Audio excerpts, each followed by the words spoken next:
All right, diving right in, we're taking a deep dive today into the three-body problem by Cixin Liu. We've got a really interesting mix to work with here, excerpts from Goodreads reviews, and of course, background on the book itself. Yeah. So our mission, if you choose to accept it, is to kind of figure out, like, what makes this sci-fi novel tick? Why does it get such strong reactions from people? What can we learn from this Hugo Award winner? Yeah, and it's not just the awards, right? The three-body problem kind of sits right at the intersection of like hard science fiction, Chinese history, and some really big questions, about humanity's place in the universe. I love that intersection. Yeah. So basically, the book is about this. During the Cultural Revolution, there's this top secret military project in China, and they're sending out signals into space, Yeah. right? They don't know it. But these signals are being picked up by the Trisolarans. They're this alien civilization that's on the verge of collapse because their planet is super unstable. And you guessed it, they decide to come to Earth. Right. So that might sound like your average alien invasion story, at least at first, but it goes way deeper than that. Like, think about it. The Cultural Revolution was a time of just crazy change in China, like total societal upheaval. And the impact of that period, it echoes throughout the entire book. It shapes, how the characters see the world, and it leads to some really big choices they have to make. You're right. It's like historical trauma almost becomes another character in the story. Absolutely. It's influencing everything that happens. And some reviewers on Goodreads, like Yun and Bradley, were so impressed by that. They loved how Liu Zhu mixes hard science, stuff like the three-body problem in physics. We'll get to that, with this huge turning point in Chinese history. But not everyone loved the book, did they? No, definitely not. We also have reviews from people like Mona and Julie, and they felt like it was a bit of a tough read. They thought the character development could have been better, and the writing was a little dry at times. But even the people who had some criticisms, they still found parts of it really interesting. Like how the Cultural Revolution played out, you mean? Exactly. So Julie, even though she had some criticisms, she was really fascinated by like how the Cultural Revolution shaped the characters, and how it affected what happened in the story. Just imagine what that was like, scientists being persecuted, scientific thought being suppressed. It's a pretty intense backdrop for the choices those characters have to make. Yeah, it's heavy stuff. For sure. And while we're talking about parts that stuck with people, I got to bring up Emily May's review. She talked about this feeling of like cosmic insignificance that the book gave her, like how small and vulnerable we are compared to this massive universe. I mean, that's got to stay with you, right? Definitely. And then there's the virtual reality game. Some people thought it was brilliant, and some people thought it was a drag. So it simulates alien civilizations, and it ties into the whole three-body problem thing. Matt, for example, he found it kind of boring, but Tatiana was super into it. She loved how the pieces of the puzzle started to fit together. It's interesting how that one part divided readers, huh? Okay, so I have to ask, what exactly is the three-body problem? I feel like this is one of those aha moments. Okay, so in physics, the three-body problem is this. You have a planet that's orbiting not one sun, but three suns.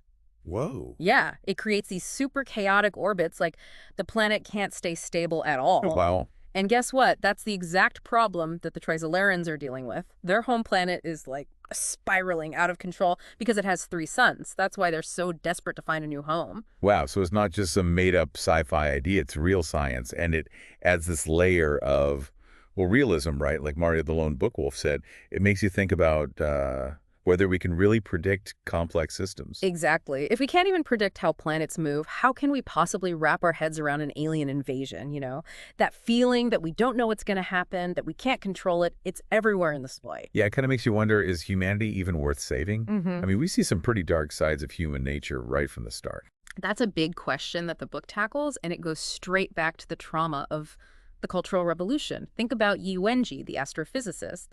She's the one who sends the signal to the Trisolarans, and her experiences during that chaotic time, they've made her lose faith in humanity. She's seen the worst of what we can do, and it's changed how she sees everything. So when she decides to contact the Trisolarans, it's not just about science. Right. It's about this deep, deep feeling of, like, humanity is doomed. But can you really blame her? That's where things get interesting. We see a whole range of opinions in those Goodreads reviews, right? Rick Riordan, he sees some hope in the story, but John Morrow, he's a lot more critical. He's like, how can you justify risking the future of humanity? It's like Liu is holding up a mirror, making us look at ourselves and ask, are we always going to self-destruct? Right. Can we overcome our own worst instincts, especially when something this huge is happening? And it's not just about individual choices either. The book also looks at how dangerous authoritarianism can be, comparing human society to the Trisolarans. Warwick, one of the reviewers, pointed out how the book shows a society where individual freedom is totally squashed for the sake of the group.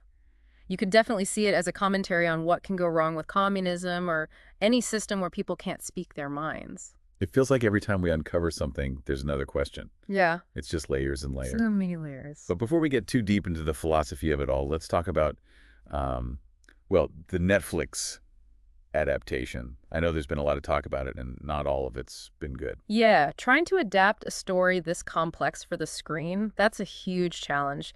There's been a lot of criticism, especially from people in China, about how they're portraying the Cultural Revolution. Some people think they're leaning too hard on a Western point of view, and that could end up distorting history. It's a tough line to walk. What about the story itself? Are they staying true to the book? Well, Michael Finocchiaro, he's been following the adaptation really closely, and he's noticed some pretty big changes. Characters, relationships, some stuff's definitely been changed to be more appealing to Western audiences. Even the casting choices have caused a lot of arguments online. It seems like the adaptation, while visually it's impressive, might be taking some liberties with the book. So we've got a story that's already sparked strong feelings just from being a book, and now the adaptation is causing its own controversies. Clearly, the three-body problem has hit a nerve, but there's still so much to explore, right? Like, what happens when this super advanced alien civilization actually makes it to Earth?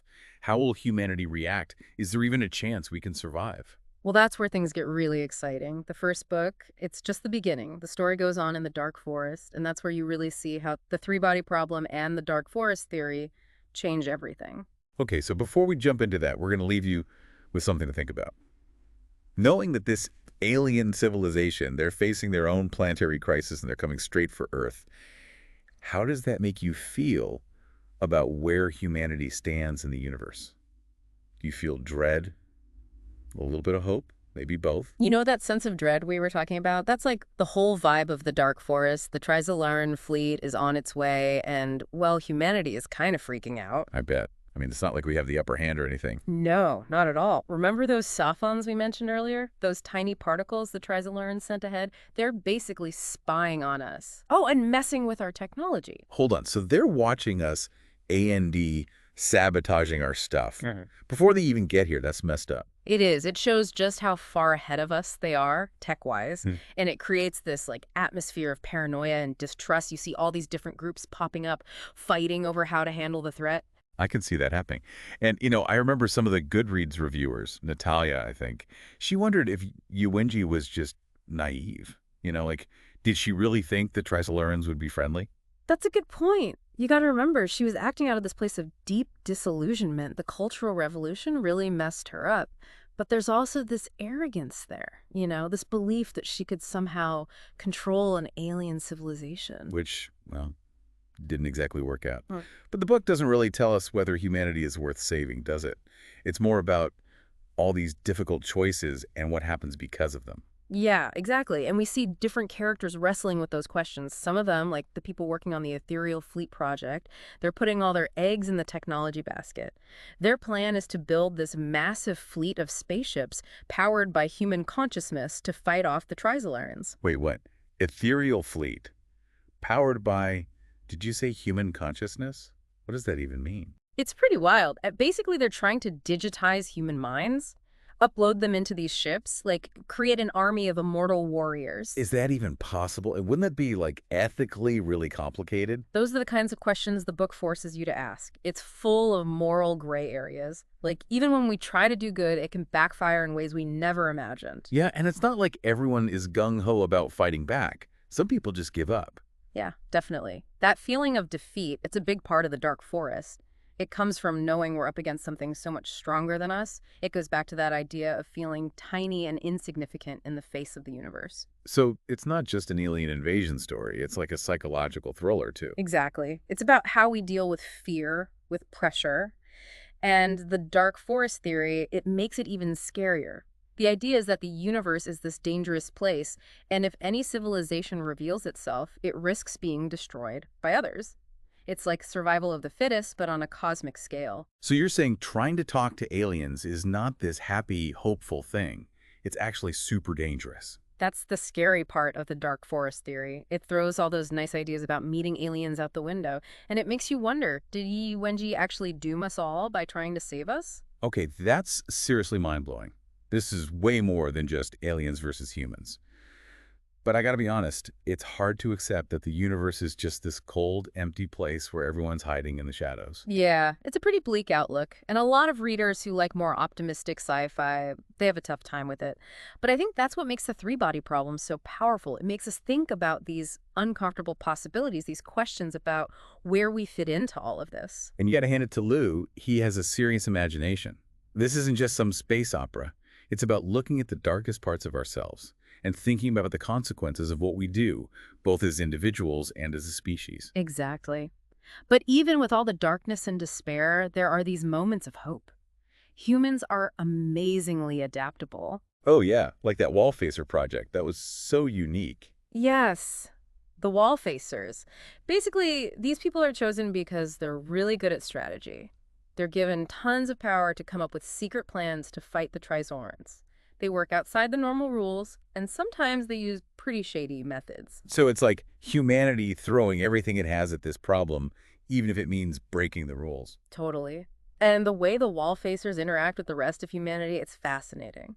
There's tons of suspicion, betrayal, even sabotage.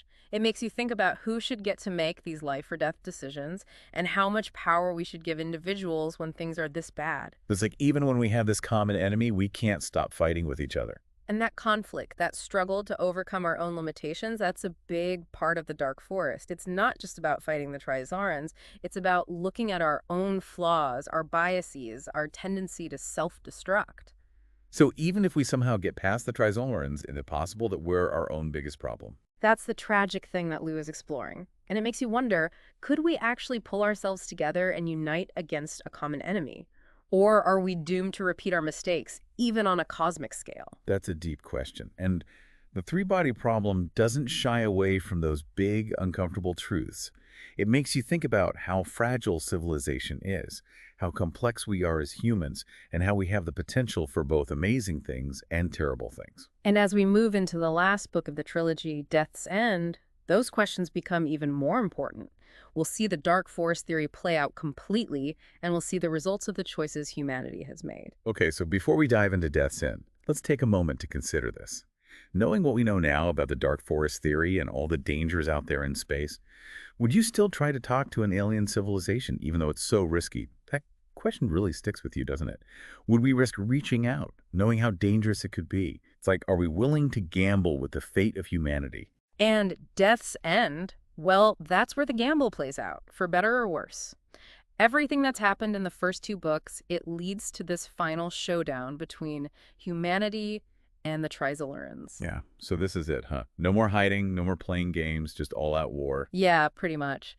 But it doesn't happen the way you'd expect. It's not just about armies and spaceships. Liu goes even deeper into these ideas about, like, fighting across dimensions, manipulating time and space. Whoa, hold on. We're talking about bending the laws of physics here, right? This is some next-level sci-fi. It is. He takes these concepts that we think about, like higher dimensions, parallel universes, and he weaves them into the story in a way that's, well, mind-blowing, but also it feels like it could actually happen. I remember one Goodreads reviewer, Samantha, I think, saying she felt totally lost with all the science in Death's End. It's definitely not for everyone. Yeah, the science gets pretty heavy in the last book, but I think it's important.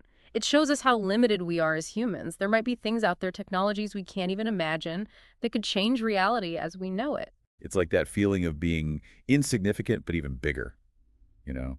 It's not just that there are aliens out there who are smarter than us. It's that there might be forces we can't even understand that could destroy us. And when you're facing something like that, well, humanity's flaws really stand out. We see the same things again. Infighting, betrayal, self-destruction. Even with the survival of our species on the line, we can't seem to get out of our own way. So even if we somehow survive the Trisolarans, are we just going to destroy ourselves anyway? That's the question that stays with you after you finish Death's End. Liu doesn't give us easy answers or happy endings. He shows us this really stark vision of the challenges we face, both from outside and from within ourselves. It's heavy stuff. But I think that's what makes the three-body problem so powerful. It's not just a story. It's making us think about what it means to be human in a universe that might not even care if we exist. It forces us to ask, what is our place in all of this? Are we just a tiny speck in this vast universe? Or is there something more for us, something beyond just surviving? These are questions science fiction has always asked. But Liu brings a new perspective. His own cultural background, his understanding of science and human nature. It all comes together. And that's what makes the three-body problem so special. It crosses cultures. It's a story that can change how we think about the universe and our place in it. So we've taken you on a journey through the three-body problem. We've explored its themes, its mind-bending ideas, the things that make it so impactful. We've looked into the dark forest theory, seen both the brilliance and the foolishness of humanity, and faced some really big questions about our place in a universe that's bigger than we can imagine. We hope you'll keep exploring this amazing trilogy, think about its ideas, and let them challenge how you see the universe and where you fit in. Because in the end, the three-body problem isn't just about aliens and spaceships. It's about us. It's a mirror, showing us our flaws, our potential, the choices that will shape our future, both as individuals and as a species.